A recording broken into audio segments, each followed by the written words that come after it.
They're designed to keep your head above water. Inflatable safety devices activate in seconds to buoy you up and keep you afloat until help arrives. You'll find these survival devices on airplanes and boats. Even when they're not inflated, they're a bit of a cushion because knowing they're there makes you feel safer. To make a life vest, a computer-controlled knife cuts a pattern in urethane-coated nylon. Heat from the blade makes some pieces stick together, so a worker peels them apart.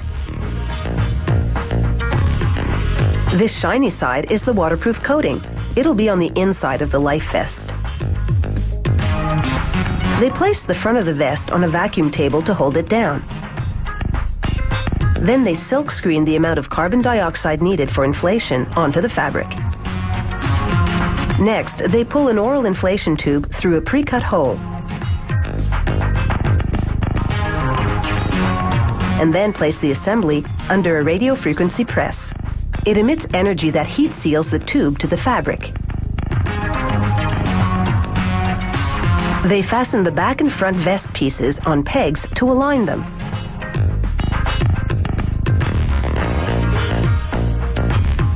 She slides the table with the vest pieces under a big radio frequency press.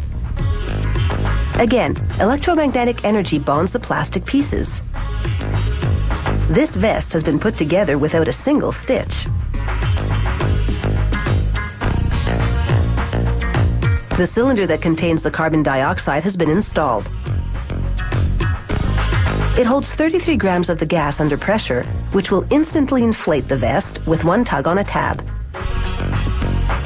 It also activates automatically when immersed in water.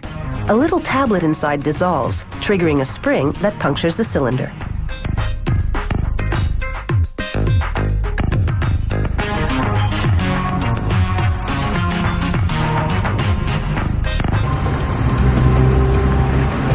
Pull a cord on this pack, and you have an instant lifeboat, complete with a roof.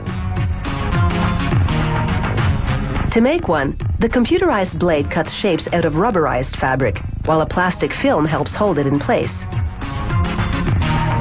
They brush on a rubber adhesive to seal the boat's joints, and press rubber tape over the glue.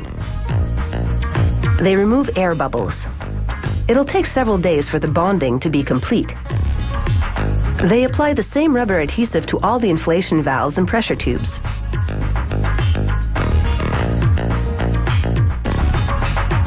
To help activate the glue, they wipe it with a damp rag, then insert a valve through a hole in one of the raft's air chambers.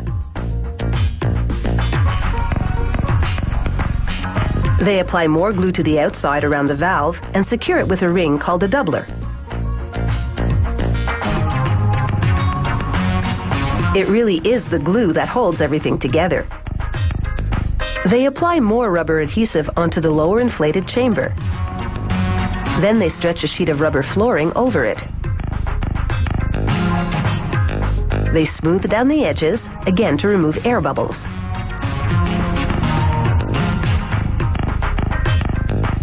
They run rubberized tape around the rim. It will protect it and also act as a hinge between the floor and the upper air chamber, which will go on next.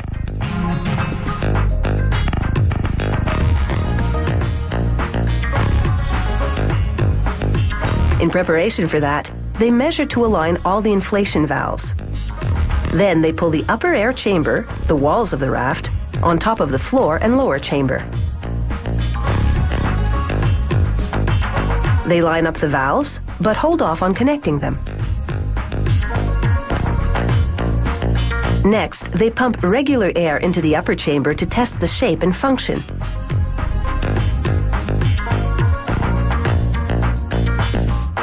A plastic strip has been keeping the glued surfaces from contacting. They pull it out and push down to initiate contact. Before they pack up the raft, they take stock of the survival kit. There's the first aid package,